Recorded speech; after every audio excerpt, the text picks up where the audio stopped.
How's it going, YouTube? It's Jack, the owner of CutCrew Limited, and today we're going to be talking about how to write a scope of works and why you need them. So basically, a scope of works is just a schedule for your facility, a maintenance schedule. So we're talking about grounds maintenance today, but you can use this video to write a scope of works for whatever you need to. So it's basically a schedule of works of what you want doing, how often and when you want it done, and to what standard it should be done. For example, if you as a facility manager at a football pitch or sports club, you could say you want the grass to be a specific height. The scope of works also outlines where you want to be tendered. So normally you'd have a little map and it would just highlight the areas that you want maintained. Now, this is important because there might be areas on your facility that you don't want the contractor to maintain. A good example of this is perhaps you're doing a scope of works for a town council and there's a few areas that the council commit to maintaining themselves. So I've just pulled up at a random site. We don't maintain the site. I've seen a offices to let sign. The place hasn't been maintained, so this is perfect just to show you around how I would write a scope of works for this unit. So let's jump out and take a look. Okay, so the first thing you want to be clarifying on your scope of works is the where element. So jump on Google Maps, get a satellite image or take photos of the site and show the areas that you want the contractor to maintain. For example, you might want the contractor to maintain all of this, but this land is owned by the council, so they're not to touch that. Or there might be a courtyard within the facility that you don't want maintained by the contractor, as it might be hassle or cause disruption to the office, creating sales or whatever. A good example of this is one of the NHS contracts we have. Certain areas that we can't maintain at specific times due to the doctors being in consultations with patients. And again, you can write that in scope of works. You could say, I do want it maintained, however, it has to be on a Saturday or X day within these hours. Try and Google a local trusted contractor and ask them to come out and do the scope of works for you. We've done several scope of works. In fact, most of our clients, we will write a bespoke scope of works. That's not because we're trying to get money. We'll always ask the budget and we'll try and squeeze as much out of that budget and be as efficient as we can in order to make sure that the place is kept, unlike this place. So at this point, you've drawn up a site map, you've highlighted the areas in which you'd like to be maintained.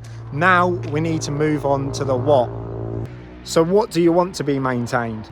Literally write down on a piece of paper. So we've got some grass, we've got some trees, we've got a hard standing area that weeds are growing, so that all needs weed killer. Maybe in the winter you want it moss brush to get rid of moss or moss control. Perhaps you also want gritting. Say you've got trees that need crown lifting, hedge works, flower beds that need de-weeding. Literally write down each point that you want to be maintained. And again, at this point, you can write specifics into your scope of works. For example, if you have hedgerows under windows, you could say, we want all the hedges to be maintained below window height. Or again, if you are a sports facility or a school, we want the grass to be cut, but we want that no higher than, say, 38 millimeters. What I would do is write down everything you believe's maintaining and pass that to the contractor. Ask for separate prices, and if it is perhaps over budget, then you can then take away elements that you believe may be able to be done ad hoc or maintained in-house. Stuff like salt gritting. You don't really need a contract for that. Perhaps you could just come to an agreement of price per visit, and when it snows or needs gritting in icy conditions, then you ask the contractor to come out. The next thing you need to write down in your schedule is how often you want the contractor to visit. Now this is going to vary, and it always varies with all of our clients.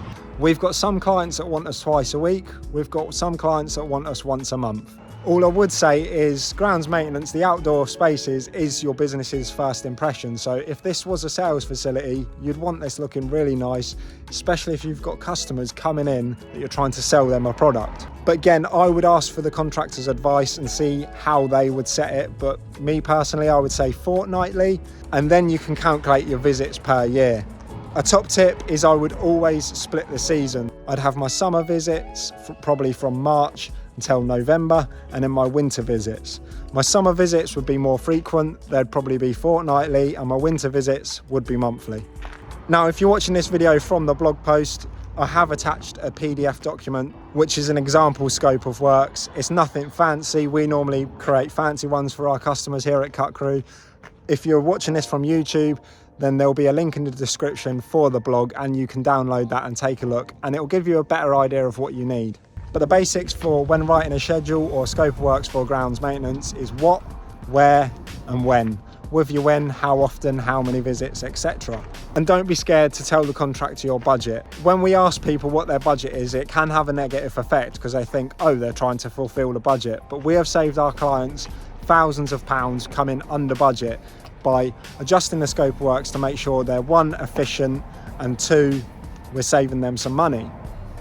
If you have read that templated PDF that I've got in the blog, then you'll be able to see that you can literally put a whole array of things within your scope of works. What times you want the contractors on site, how often. You can even put when you're going to pay them and things like that. The reason why scope of works are so important is the contractor and the facility are all on one page. If you don't have that scope of works or contract in place, then you can't moan if things are missed. I would always recommend a scope of works. I really hope this video has helped at least one person. If this video has helped you, give us a like and a subscribe, and comment down below if you have learned anything today. Feel free to visit our website www.cutcrew.co.uk or send me an email. It's jack@cutcrew.co.uk, and I'm happy to answer any of your questions.